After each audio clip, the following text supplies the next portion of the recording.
আসসালামু আলাইকুম এভরিওয়ান। সবাই কেমন আছেন? আশা করছি সবাই ভালো আছেন। আর আল্লাহর রহমতে আমরাও ভালো আছি। এটা ছিল আমাদের ঈদের দ্বিতীয় দিনের ব্লগ।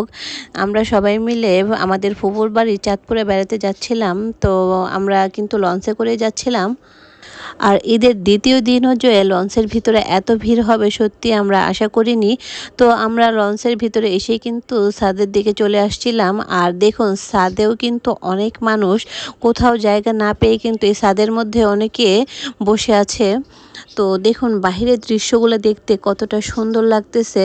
তবে গাড়ি থেকে কিন্তু এই লঞ্চের যাতায়াতটাই আমাদের জন্য অনেক ভালো এবং কি সুবিধার হয়। অল্প সময়ের মধ্যে কিন্তু ঘোরাফেরা করতে করতে এই সময়টা যেন কিভাবে কেটে যায়। আর আমরা আমাদের ফুপুর বাড়িতে চলে আসছি। আর ফুপুর বাড়িতে দেখুন এই একটা লেবু গাছ। আমি আমার লাইফে এত বড় লেবুর গাছ কখনো দেখিনি। আর পুরাটা গাছ ভরেই কিন্তু একদম লেবু। এগুলো কাগজি লেবু। মানে ক্যামেরাতে কতটুকু দেখাতে পারতেছি বুঝতেছি না, কিন্তু বাস্তবে অনেক অনেক অনেক লেবু গাছের মধ্যে ধরেছিল, যা সত্যি যে আসলে আলহামদুলিল্লাহ। এটা একটা গাছে আল্লাহর এত নিয়ামত। তো আমরা বিকেলের দিকে পুকুর পাড়ে এরকম একটা মাচা ছিল, সেই মাচার উপরে এসে বসে আমরা আম খাচ্ছিলাম। আর এই পুকুরের পাশ দিয়ে কিন্তু অনেক আম গাছ, আর গাছগুলো অনেক ছোট ছোট ছিল, যার কারণে নিচ থেকে কিন্তু হাত দিয়ে আমগুলো পেড়ে খাওয়া যাচ্ছিল। পুকুরের চারপাশটাই কিন্তু খুব সুন্দর ছিল, দেখুন সবুজে ঘেরা, কি সুন্দর। সত্যি বলতে কি গ্রামের পরিবেশটাই কিন্তু অন্যরকম হয়ে থাকে। আর আমি এখানে বসে বসে আম খাচ্ছি আর পা ঝোলাচ্ছি, আর বাহিরের এরকম সুন্দর অপরূপ দৃশ্যগুলো মনোমুগ্ধ হয়ে দেখছিলাম। কার কার গ্রামে ভালো লাগে কমেন্ট করে কিন্তু অবশ্যই কমেন্ট করে কিন্তু জানিয়ে যাবেন গ্রাম কার কার কাছে খুবই ভালো লাগে। আর আমরা কিন্তু এই গ্রামের যে ছোট ছোট রাস্তাগুলো চিকন এগুলো দিয়ে হাঁটতেছিলাম।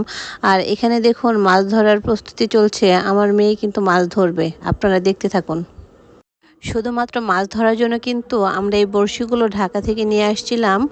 তো দেখুন আমার মেয়ে মাছ ধরার জন্য প্রস্তুতি নিচ্ছে। ও কিন্তু পুকুরের মধ্যে বড়শি ফেলেছে মাছ ওঠানোর জন্য। এখন দেখা যাক পুকুর থেকে ও কি মাছ ধরে। আর এই পুকুরে কি কি মাছ আছে সেটাও কিন্তু জানি না। এবারের ঈদটা আমাদের আলহামদুলিল্লাহ সত্যি খুব ভালো কেটেছে। তো বাচ্চারাও কিন্তু শহরের কোলাহলের থেকে কিন্তু বিরক্ত হয়ে যায়। ওরাও একটু দৌড়াদৌড়ি ছোটাছুটি করার মতো একটু সময় পেয়েছে বা একটু জায়গা পেয়েছে। গ্রাম ছাড়া কিন্তু এটা সত্যি সম্ভব না। ঢাকা শহরে কিন্তু এরকম পর্যাপ্ত জায়গা নেই যে বাচ্চারা প্রাণ খুলে নিঃশ্বাস নেবে বা খেলাধুলা করবে। বাচ্চাদের স্কুল বন্ধ থাকলে কিন্তু তাদেরকে নিয়ে এইভাবে গ্রামে যাওয়া যায় ছুটিগুলো কাটানোর জন্য। আর তারাও কিন্তু একটু আনন্দ করতে পারে, মন খুলে হাসতে পারে, খেলতে পারে। দেখুন ও কিন্তু বড়শির কিন্তু মাছে কিন্তু আদারগুলো খেয়ে ফেলছে, আবার বড়শি ফেলেছে। তো কিছুক্ষণ পরে কিন্তু সত্যি একটা বড় মাছ ধরবে। সেটা দেখার জন্য অন্তত হলেও ভিডিওটা আপনারা পুরাটা দেখে যাবেন। আর আমি দুঃখিত, অনেক দিন পরে ভয়েস দিচ্ছি, অনেক ভুল ত্রুটি থাকতে পারে। তো আপনারা ক্ষমা সুদর দৃষ্টিতে দেখবেন। আর ফুল ভিডিওটা আপনারা ওয়াচ করে যাবেন।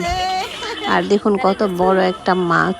আসলে এটা বড় মাছ বলবো না, বাট এটাই ছিল আমাদের মজা। তো আমরা এই মাছগুলো কিন্তু ধরে আবার ছেড়ে দিয়েছি। সবাই ভালো থাকবেন। আল্লাহ।